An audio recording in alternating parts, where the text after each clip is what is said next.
syndicats à certains moments en faisant copain-copain. Quand il y a eu la question de la régie pub, les syndicats l'ont tout de suite lâché. Je veux dire, donc c'est pas avec les syndicats qu'un patron d'entreprise peut faire ami et se dire bon bah je fais ami avec eux et puis ils vont me suivre et on va avancer ensemble. Oui, ça dépend de l'entreprise. En tout cas, dans le service public, la particularité des syndicats, c'est que c'est des gens que j'ai fréquentés. Je dirais parce que dans l'organisation qui était en place jusqu'en janvier 2009. Chaque direction régionale avait son autonomie, avait son comité d'entreprise. Moi, j'ai jamais négocié avec les syndicats. Alors, il y a des choses qui me reprochaient un jour, et le lendemain, il me reprochait de ne pas l'avoir fait. Enfin, je veux dire, on est dans un jeu de dupes permanent. Donc, si soi-même, on n'est pas dans une position stricte, je crois que c'est très difficile. Le statut des personnels. Alors, il dépend d'une convention collective particulière de l'audiovisuel public. Et alors, pour la petite histoire, hein, quand TF1 a été privatisé, le groupe Bouygues a dit « Ok, je veux bien prendre », enfin, il a dit « Je suis prêt à prendre la vie », mais dans la négociation, il a dit « Mais je ne veux pas de la convention collective de l'audiovisuel. Je crée ma propre convention collective. » Et la convention collective de l'audiovisuel public, c'est de l'ordre de 280 avantages particuliers. C'est au-delà du statut qui est assez récent. Hein. Alors, c'est l'élément qui a été largement mis en avant quand mon livre est sorti, même si ça fait dans le bouquin que 2 pages. C'est 280 avantages particuliers, c'est du genre. Hein. C'est par exemple, à l'époque où la télévision publique était à la maison de la radio, à l'époque du film, les boîtes de films arrivaient à un étage, le développement se faisait à un autre étage. Donc, les techniciens ont eu des primes d'escalier.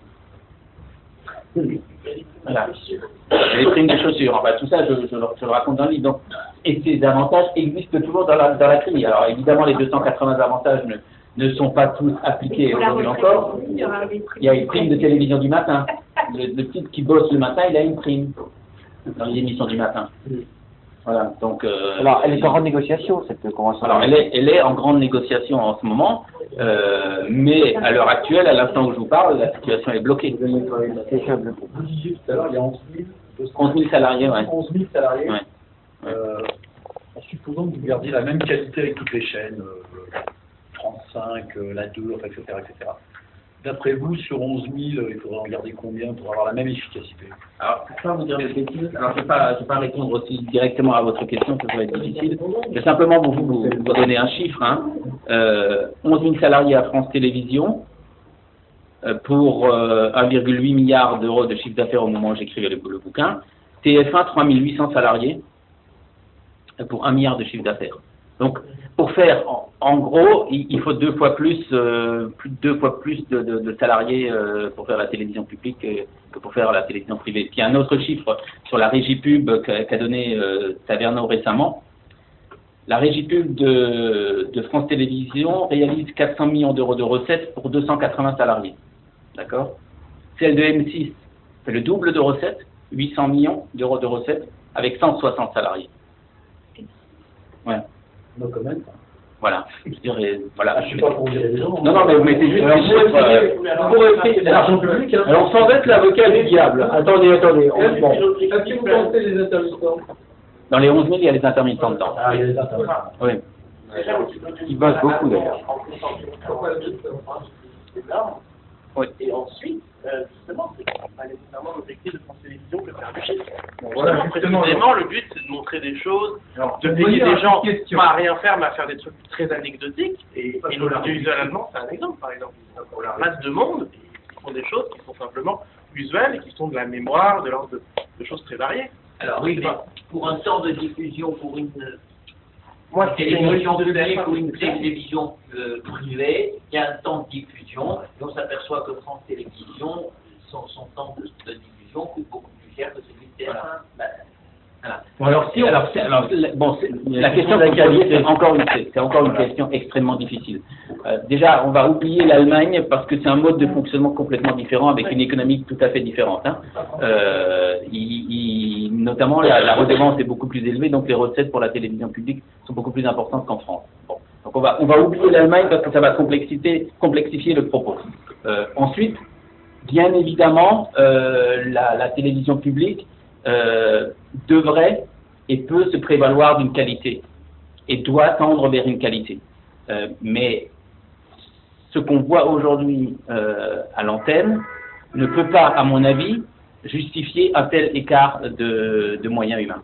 Et tous les rapports qui ont été faits pointent ça. C'est que, voilà, il y a encore beaucoup d'équipes de France Télévisions qui sortent à quatre bonhommes. Les équipes de prod sortent à quatre bonhommes. Moi, quand j'étais réalisateur, j'avais un preneur de son, un caméraman et un éclairagiste. L'éclairagiste, le plus souvent, hein, parce que c'est quand même, c'était des émissions magazines, l'éclairagiste, le plus souvent, il conduisait la bagnole et il réservait le resto de midi, quoi. Et quand j'en avais besoin, il était là. Mais le besoin que j'avais de lui pour faire des émissions de flux, du magazine, de découverte, etc., ne pouvait pas justifier sa présence permanente. Donc, alors, je tiens aussi à dire quelque chose. Hein. Moi, pendant les 5 années où j'ai été réalisateur et pendant les 2 ans où j'ai dirigé France 3 Alsace, j'ai bossé avec des gens absolument formidables. C'est pour ça que ça me chagrine d'autant plus. Il y a dans cette télévision publique des gens qui ont du cœur, qui aiment la télévision publique, qui se défoncent, qui sont prêts à bosser des heures et de pas compter, etc. Et à côté de ça, il y a tout le reste. Et tout le reste qui jette cette part d'ombre. Et dans ce que j'insiste aussi là-dessus, c'est si la télévision publique était mieux gérée, elle pourrait nous proposer des programmes de qualité beaucoup plus nombreux que ce qu'on voit aujourd'hui. Personnellement, je trouve que l'émission de Frédéric Lopez, Rendez-vous en terre inconnue, je trouve que le concept est absolument génial. Et de prendre quelqu'un du secteur people et d'aller découvrir une tribu ou un peuple auquel on n'a pas accès, le public, ça c'est pour moi spécifiquement une émission de service public. Puisque si on faisait, il y a 20 ans, on aurait fait un reportage, un documentaire sur une tribu lointaine. Voilà. Aujourd'hui, dans le monde d'aujourd'hui, ce reportage-là, le grand public ne l'aurait plus regardé.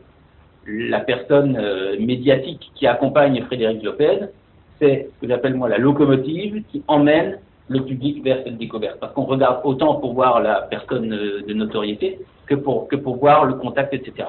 Donc, je donne juste cet exemple, cette émission, elle apparaît, même pas 6 fois par an. Si la télévision publique est mieux gérée, peut-être qu'on pourrait voir Rendez-vous en terre inconnue plus souvent.